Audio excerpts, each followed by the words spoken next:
Salut et bienvenue à la chaîne du bien-être où nous aidons nos jeunes sœurs à développer leur bien-être émotionnel afin de restaurer leur destinée.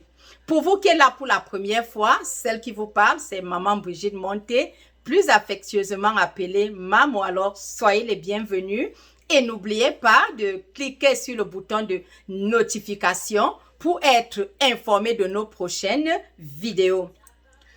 N'oubliez pas aussi de faire un tour dans notre boutique New World Wellbeing où vous trouverez pas mal de produits pour votre bien-être. Aujourd'hui, nous partageons avec vous la 7e clé que nous avions titrée « Comment aider nos enfants à nous donner le meilleur d'eux-mêmes ». Pour mieux aider nos enfants, mes jeunes sœurs, je voudrais encore que vous sachiez que le secret pour vraiment aider nos enfants à nous donner le meilleur d'eux-mêmes, c'est déjà d'avoir la volonté de le faire et aussi de faire un travail de fond qui consiste à s'assurer que ce que nous autres avions subi dans l'enfance ne va pas se répéter sur nos enfants. C'est-à-dire faire un regard rétrospectif sur sa vie, s'assurer que nous n'avons plus les séquelles, les rancunes, les blessures d'une maltraitance ou d'une négligence que nous avions subies dans l'enfance. Parce que si il y a encore ça en nous, ça va se refléter sur une autre façon de corriger nos enfants, ça va se refléter sur notre comportement vis-à-vis de notre épouse ou de notre conjoint et cela va affecter le rendement de nos enfants. C'est pour cette raison que je mets beaucoup l'accent sur la cicatrisation des blessures d'enfance. Il faut cicatriser ces blessures, ça vous fera du bien. Alors, la solution pour aider nos enfants à nous donner le meilleur d'eux-mêmes après que vos blessures d'enfance ont été cicatrisées, c'est l'amour agapé, l'amour pur.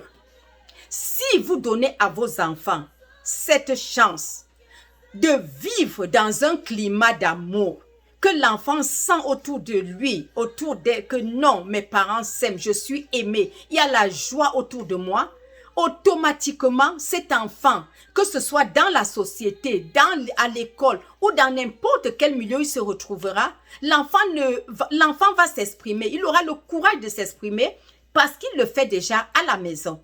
Mais si l'enfant, par contre, est dans une famille où les parents se déchirent avec la parole, où on intimide, où on dénigre, l'enfant va se recroqueviller, l'enfant ne va pas s'exprimer et on formera des enfants craintifs, des enfants qui sous-estiment leur personnalité, des enfants qui ne savent pas s'affirmer. Ce n'est pas ce que nous voulons. Et tous ces enfants que je cite sont les séquelles des enfants qui ont vécu dans un cadre où il n'y a pas l'amour, où on ne démontre pas l'amour.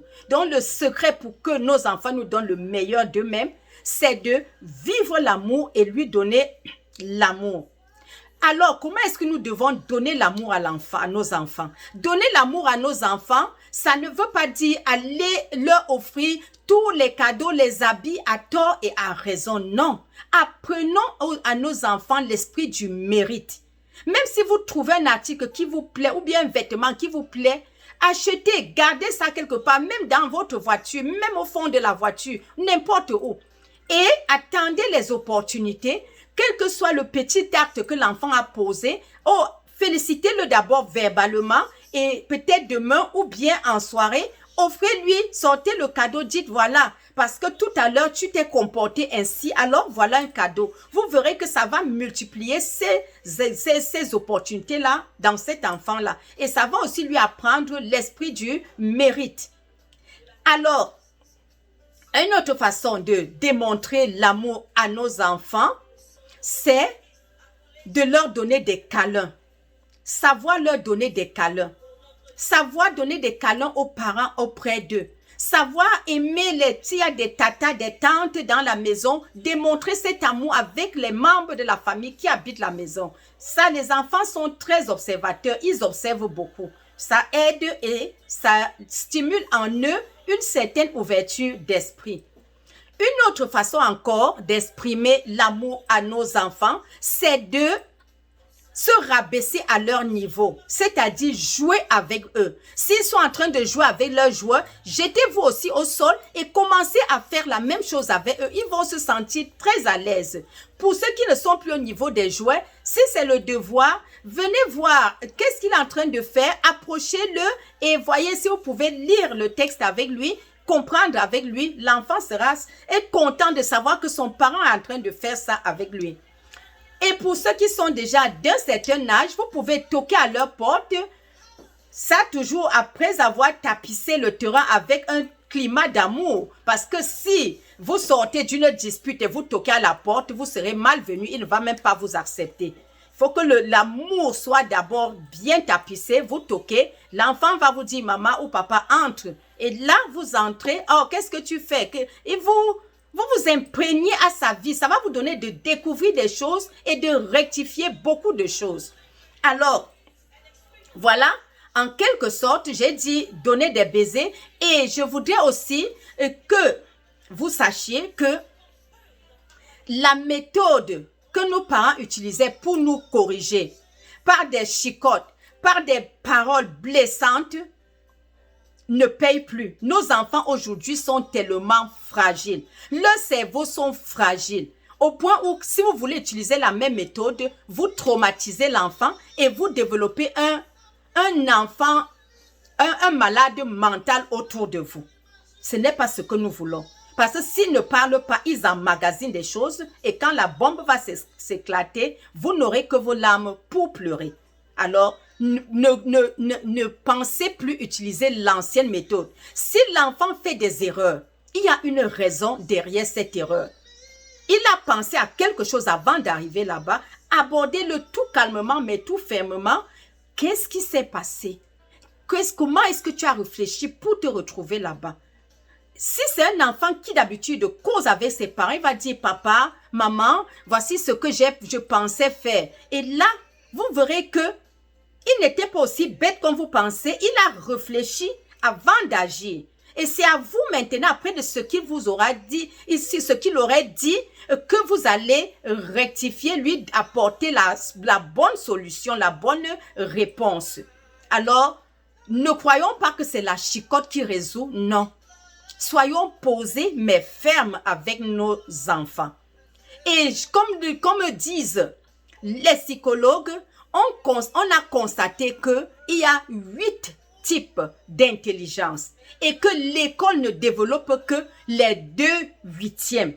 Donc, si vos enfants ne sont pas brillants à l'école ou bien leur rendement à l'école n'est pas ce que vous espérez, ne commencez pas à les mettre dans la catégorie des enfants faibles, des enfants nuls. Ils sont bons dans un autre domaine. Prenez le temps d'observer vos enfants et vous allez découvrir que cet enfant-là a des talents. Et c'est pour ça qu'on conseille aux parents d'avoir un temps pour leurs enfants, de causer avec leurs enfants, de faire des balades avec leurs enfants. Ils vont vous dire des choses et vous allez découvrir plein de choses que vos enfants savent et que vous ne savez pas. Voilà en bref quelques petits éléments que j'ai sélectionnés pour vous aider à aider vos enfants à vous donner le meilleur qui est en eux.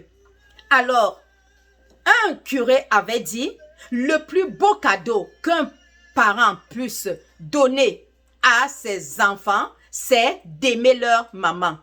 Parce que toi, le parent qui dit que tu aimes tes enfants et que tu aimerais voir tes enfants entrer dans des grandes écoles, en même temps, à côté de ces mêmes enfants, tu dénigres leur maman sous leurs yeux. Tu insultes leur maman sous leurs yeux. Tu gifles leur maman sous leurs yeux. Tu n'es pas en train de faire du bien à tes enfants. Parce que ces enfants, même s'ils ne parlent pas, c'est des bombes à retardement. Et plus tard, l'expérience a montré que ces enfants qui emmagasinent ces films que vous leur leur présenter dans la maison des injures, des bagarres, deviennent plus tard 1 sur 8, deviennent des malades mentaux. Alors, ce n'est pas ce que vous voulez voir plus tard. Ce n'est pas ce que vous attendez de vos enfants. Nous tous, nous voulons voir nos enfants épanouis. Nous voulons voir nos enfants devenir utiles à la société. Pas que nos enfants soient des charges à la société, mais qu'ils soient utiles à la société et tout part de la maison. Alors, faites votre part et que l'Esprit de Dieu vous accompagne. Bon début de semaine. Bye.